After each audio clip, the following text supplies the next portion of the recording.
নমস্কার সকলকে, আমি অ্যাস্ট্রোলজার পালমিস্ট শাকিল আহমেদ সিদ্দিকী। আজকে আপনাদের সামনে একটি ছোট্ট কন্ট্রোভার্সিয়াল টপিক। এটা অনেকেই জানে না, বা জানার পরেও এই বিষয় নিয়ে অনেকের মধ্যে দ্বিমত দেখা যায়, বা অনেকের কাছে এটা একটু অপরিষ্কার যে লগ্ন কুষ্টি আর ডিভিশনাল ছকটা আসলে কি। লগ্ন কুষ্টি হচ্ছে মেন কুষ্টি। কিরকম মনে করুন, আপনি কোথাও ঘুরতে গেছেন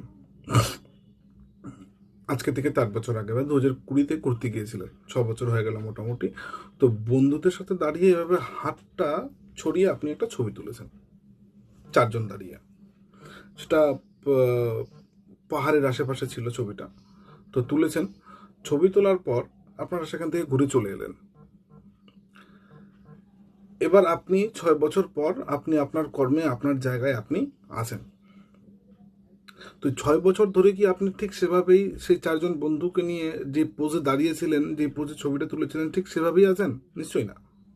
আপনি আপনার জায়গায় আছেন, আপনার বন্ধুরা আপনার জায়গায় আছে।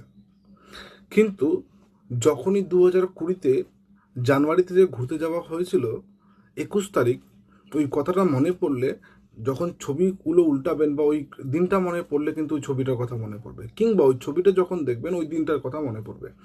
পার্টিকুলার একটা ডেটে একটা টাইমে ওই ছবিটা তোলা হয়েছিল। ওই ছবিটায় 4 জন বন্ধু যে অবস্থায় ছিলেন ওই অবস্থায় এখন কেউ নেই, কিন্তু ওই ডেটে যখন যাবেন তখন আপনারা ওই ছবিটাকে ওই ঠিক সেম ভাবে দেখতে পারবেন আজীবন। লগ্ন কুষ্টি হচ্ছে, মনে করুন আপনি যখন জন্মেছেন, একটা নির্দিষ্ট ডেটে জন্মেছেন, একটা নির্দিষ্ট সালে জন্মেছেন, একটা নির্দিষ্ট মাসে জন্মেছেন, এবং একটা নির্দিষ্ট সময়ে জন্মেছেন, নির্দিষ্ট স্থানে জন্মেছেন।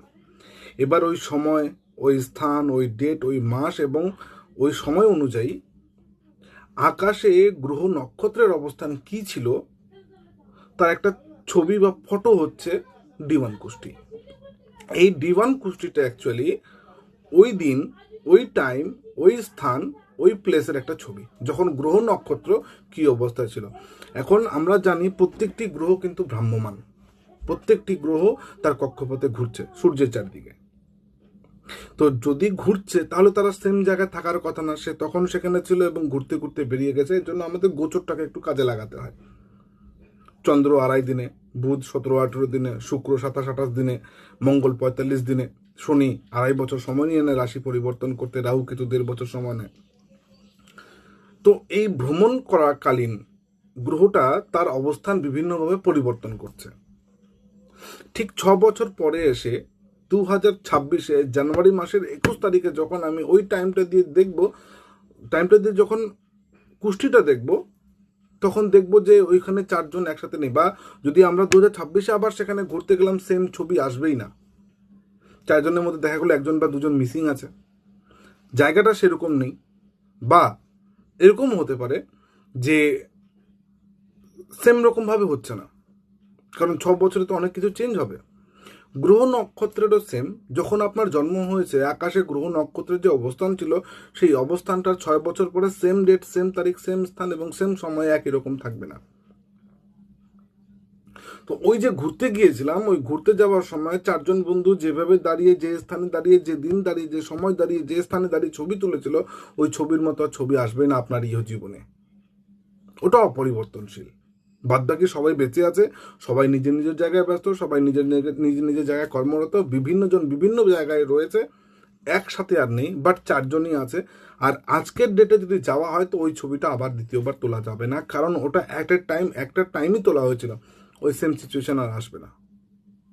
লগ্ন কুষ্টি হচ্ছে এমন, আপনার জন্মের সময় একটা ছবি তোলা, যে ছবিটা হচ্ছে আকাশে ওই সময় গ্রহদের অবস্থান কি ছিল। মনে করুন মঙ্গল মেষ রাশিতে ছিল, শুক্র তুলা রাশিতে ছিল, বুধ কন্যা রাশিতে ছিল, চন্দ্র কর্কটে ছিল, আচ্ছা বৃহস্পতি মীন রাশিতে ছিল। তো বিভিন্নভাবে অবস্থান করছিল। সেম সিচুয়েশন কিন্তু আবার ক্রিয়েট হবেই না কখনো, কারণ ওটা লাকিলি তখন হয়ে গেছিল এবং 4 জন একসাথে ছিল, এবং ওটাই হচ্ছে আপনার ডিভান কুষ্টি। এবার আপনি তারপরে বিভিন্ন জায়গায় ঘুরে বেড়াচ্ছেন, যাচ্ছেন, আসছেন, খাচ্ছেন, কাজ করছেন, নিজের দিন যাপন করছেন, যেভাবে চলছেন, এটা হচ্ছে আপনার গোচর। আপনি কিন্তু স্টিল নেই কোথাও, আপনি ভ্রাম্যমান, আপনি হচ্ছেন গোচরে আছেন এখন। এবার সেম জায়গায় যদি গিয়ে আবার ছবি তোলেন, দেখবেন ওই ছবি আগের ছবি পরের ছবি একরকম হতেই পারে না, একজন বন্ধু মিস আছে, একজন নেই, বা একজন পিছনে তাকিয়েছে যেটা প্রথম ছবিতে ছিল না, এরকম হতে পারে। তো D1 হচ্ছে সব কুষ্ঠির মেন, যতগুলো কুষ্টি আছে D10, D9, D7, D4, D5, যতগুলো কুষ্টি আছে, D16, সবগুলো কুষ্টির মেন কুষ্টি, মাদার কুষ্টি হচ্ছে D1, এবং এই D1 কুষ্টিকে কেন্দ্র করেই বাদবাকি কুষ্টিগুলো ডিভিশনাল চার্টগুলো তৈরি হয়। এবং কুষ্টিকে মানে D1কে মেন ধরেই কিন্তু তৈরি হয়, একে ছাড়া তৈরি হবে না। ওই ফটোটাকে দেখে বুঝতে হবে যে কে কে ছিল, কোন জায়গা ছিল, কোথায় ছিলাম আমরা, এই সমস্ত কিছু বুঝে আবার যদি 4 জনকে নিয়ে যাওয়া যায় তো সেরকম খানিকটা ছবি আসতে পারে, সেম ছবি আসবে না। তো D1 দেখেই বাদবাকি কুষ্টিগুলো, ডিভিশনাল চার্টগুলো তৈরি করা হয়। আর D1 কুষ্টি হচ্ছে আপনার জন্মের সময় গ্রহ নক্ষত্রের যে অবস্থান ছিল সেই অবস্থানটা। পরক্ষণেই মঙ্গল সেখান থেকে সরে গেছে, বুধ সরে গেছে, চন্দ্র সরে গেছে, যারা ফাস্টেস্ট মুভিং প্ল্যানেট মঙ্গল সরে গেছে, এরা সরে গেছে, চট করে শনি ওখানে কিছুদিন ছিল, হ্যাঁ বৃহস্পতি কিছুদিন ছিল, বা সেখান থেকে সরতেও পারে। তো D1 এবং D9 কুষ্টির মধ্যে বা ডিভিশনাল কুষ্টিগুলোর মধ্যে পার্থক্য একটাই, যে D1 কুষ্টি হচ্ছে আপনার জন্ম সময়কার কুষ্টি, মানে জন্ম সময়কার গ্রহ নক্ষত্রের অবস্থান কেমন ছিল সেটা কুষ্টি। আর D9 হচ্ছে D9 বা আর আদার্স যে ডিভিশনাল কুষ্টিগুলো রয়েছে সেগুলো হচ্ছে D9 অনুযায়ী তৈরি, কিন্তু ওগুলোর থেকে D1 এর কুষ্টির মাহাত্ম্য অনেকটা বেশি। ঠিক আছে, তো D9 এবং বাদবাকি ডিভিশনাল, D1 এবং বাদবাকি ডিভিশনাল কুষ্টিগুলোর মধ্যে গুলিয়ে ফেলবেন না। D1 কুষ্টিটা হচ্ছে আপনার জন্ম সময়ের তোলা একটা ছবি, এইটুকুই, আর কিচ্ছু না। এবং সেখান থেকে গ্রহ নক্ষত্রের অবস্থান, গ্রহদের নক্ষত্র, পজিশন, সমস্ত কিছু বের করে আমরা বিচার করে থাকি। ধন্যবাদ, সকলে ভালো থাকবেন।